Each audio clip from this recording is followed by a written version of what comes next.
சிறகடி காசை அடுத்த வர எபிசோடில் பார்த்திங்க அப்படின்னா இந்த மாதிரி முத்து வந்து பார்த்திங்க அப்படின்னா ரோஹிணியோட ஹஸ்பண்டோட அண்ணனோட ஒய்ஃபையும் பார்த்திங்க அப்படின்னா சென்னைக்கு வந்திருப்பாங்க. அவங்கள வந்து காரில் இவர் தான் கூட்டிகிட்டு போவார்.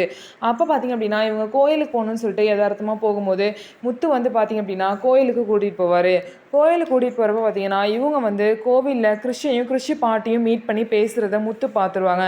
என்ன இவங்க கிறிஷ் பாட்டி கூட பேசிகிட்டு இருக்காங்க, ஒரு வகைக்கு கிறிஷுக்கு தெரிஞ்சவங்களா இருப்பாங்களோ அப்படின்னு சொல்லிட்டு போய் கிறிஷை வந்து முத்து பார்க்குறாரு. கிறிஷை வந்து கொஞ்சினதுக்கப்புறம் பார்த்திங்க அப்படின்னா பாட்டி முத்தை பார்த்தோன்னே ரொம்பவே ஷாக் ஆகி நம்ம இருந்தால் எல்லா உண்மையும் தெரிஞ்சிடும், நம்ம கிளம்பலான்னு சொல்லிட்டு வேகமாக சரி மணி ஆச்சு நாங்கள் கிளம்புறோன்னு சொல்லிட்டு கிறிஷை கூட்டிகிட்டு இந்த பாட்டி கிளம்பிடுவாங்க. அதுக்கப்புறம் வந்து பார்த்திங்கன்னா கிறிஷோட சொந்தக்காரங்கள்ட்ட வந்து முத்து வந்து என்ன கேட்பார் அப்படின்னா, உங்களுக்கு ஏற்கனவே உங்களுக்கு தெரியுமா அப்படின்னு சொல்லிட்டு கேட்கும்போது உங்களுக்கும் தெரியுமான்னு கேட்குறாங்க. ஆமாம் எனக்கு கிறிஷ் நல்லாவே தெரியும், கிறிஷ் எங்கள் வீட்டிலலாம் தங்கியிருக்கான்னு சொல்லிட்டு சொல்கிறாங்க. கிறிஷ் வந்து என்னோட தம்பி பையன் தான் அப்படின்னு சொல்லிட்டு அவர் சொல்கிறாரு.